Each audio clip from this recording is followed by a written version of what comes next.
Mr. Speaker. I call Tracy Martin. Kia ora, Mr. Speaker. Just to take up a point on Minister Joyce's contribution to the debate, who criticised certain opposition parties, namely the Greens and the Labour Party, for putting forward policies that valued at around about, according to him, $750 million.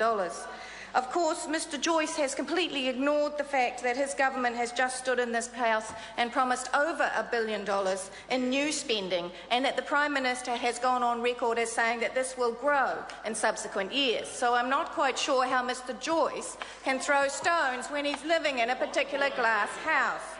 I would also pick up the fact from the Minister who's just resumed her seat with regard to the suggestion that the new ideas are not new that are being put forward by the opposition parties.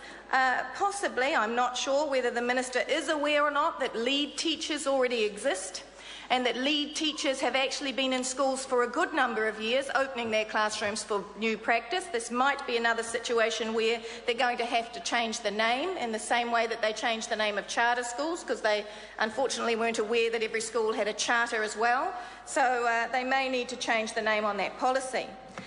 Mr. Speaker, I'm going to spend my time on talking about particularly the education announcements. And the $359 million worth of new money going into New Zealand schools. Nobody will criticise more money being placed inside of education, as long as it is appropriately targeted and well spent and can actually prove outcomes. I need to compliment the National Party spin doctors for the brilliant job they have done on spinning this announcement in the last week. I liken it to a cupcake with this brilliant icing on it that makes you just want to bite into it. But the moment that you do, you realise that somebody substituted salt for sugar. This looks great, but when you get down to the nitty-gritty of this spend, you can see that there is issue upon issue upon issue, and the New Zealand public and the teachers' unions, particularly the PPTA and the New Zealand Principals Federation, need to continue to have a really close look and conversation at what is being announced in these policies. It looks to New Zealand First like another opportunity of divide and rule. And even within the week since this announcement has been made, or the days since this announcement has been made, it has caused a wedge between the teachers' unions.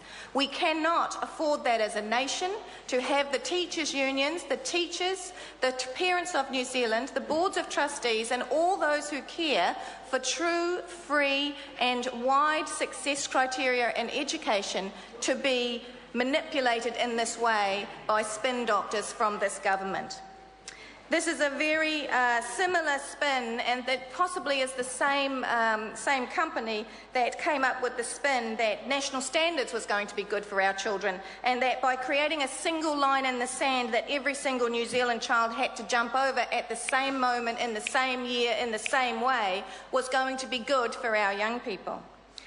This is another cynical attempt by this government to portray themselves as the party that cares about public education in New Zealand and its quality delivery for our kids.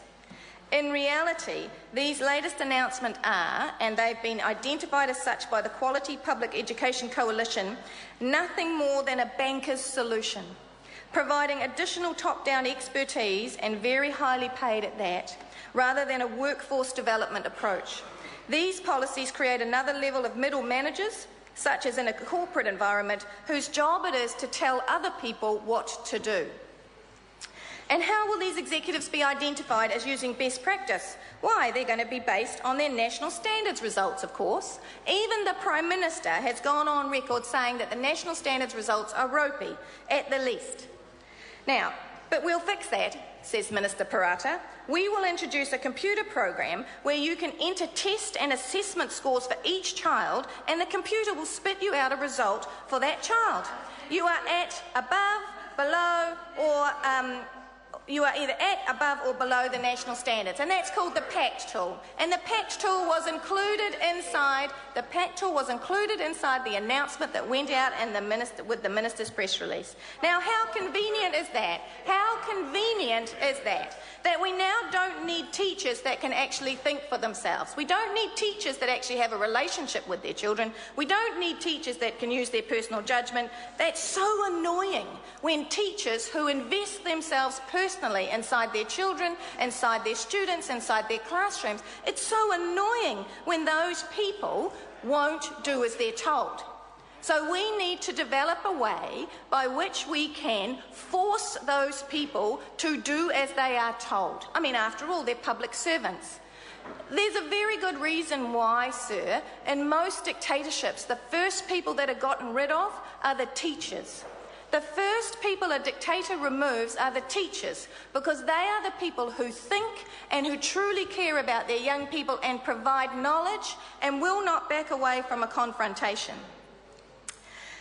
This is a trickle-down theory. This is a trickle-down policy. This government has just repackaged their educational policies from the 1990s.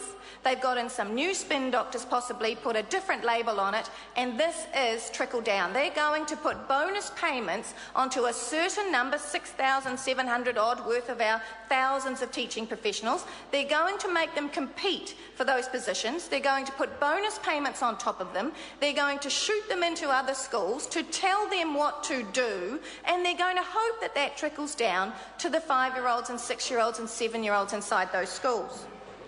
This new money could have been used to employ the large number of teaching graduates that cannot find places inside this country. It was only in October in 2012 that the Ministry of Education went and told 3/4 of the teaching graduates to go overseas to find work. We might need you in 20 years' time, we might need you in 10 years' time, but unfortunately you need to go overseas now.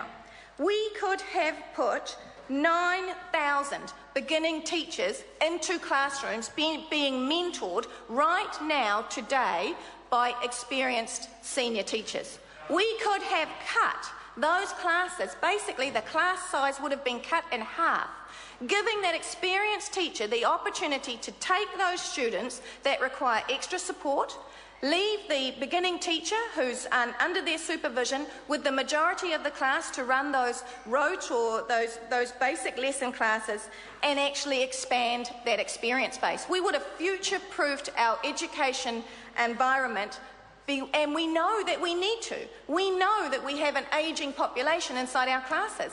What's the solution that this government's going to come up with? Import teachers because we've sent all our young ones away? There was an opportunity here to use this money to take away those barriers. Current graduates cannot get the time in the classroom they require to then become registered, which means that they can then go on and actually fully participate. This new money could have funded mandatory professional development in every staff room in New Zealand in the delivery of tikotahitanga. The minister took issue with the teachers of New Zealand and said that they did not know how to show respect to Māori students because they could not pronounce their names. But yet there is no solution here. There is no support being offered. Resource teachers of Māori are out there in New Zealand and nobody knows anything about them.